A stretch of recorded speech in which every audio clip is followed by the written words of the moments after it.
Europe Midi, écoutez le monde changer.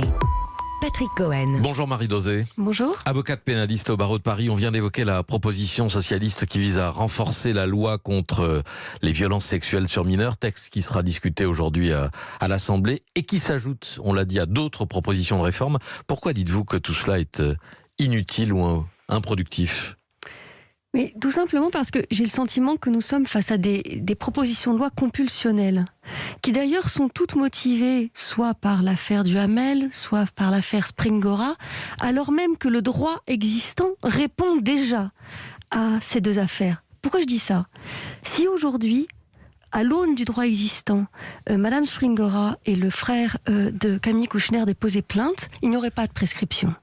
Et il n'y aurait pas de difficulté non plus pour établir le non-consentement de Madame Springora. En tout cas, eu égard à l'élargissement de la définition de la contrainte par la loi Schiappa. Alors attendez, d'abord sur la prescription, parce que la loi qui s'applique aujourd'hui, évidemment, elle n'est pas rétroactive. Non. Donc voilà, mais la loi permet à un plaignant jusqu'à 48 ans. 48 ans, c'est-à-dire 30 ans après sa majorité. C'est ça, 48 ans. C'est-à-dire que d'actionner la justice. Voilà, on est sur une quasi-imprescriptibilité, évidemment, à 48 ans. Quand on a été victime d'un viol à 5 ans, on peut déposer plainte, saisir la justice jusqu'à ses 48 ans. Donc le mis en cause va avoir 60, 70, 80 ans. Loi qui ne peut pas s'appliquer aujourd'hui pour ces affaires qui sont anciennes. Et sur la question du consentement, vous dites que la loi actuelle, telle qu'elle a été révisée en 2018, ce qu'on appelle la loi Schiappa, ne laisse pas de doute ou de place à des mauvaises interprétations. Écoutez, d'abord, on n'en sait rien, on n'a même pas eu le temps de l'éprouver. Elle n'a pas encore rencontré ses juges.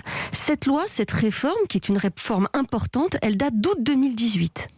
Dès le mois de février 2020, une mission a été mise en place pour évaluer cette réforme. Mais cette réforme, elle n'était pas arrivée devant les tribunaux. Vous imaginez bien que moins de 18 mois d'existence ne permet pas à des juges de rencontrer un texte.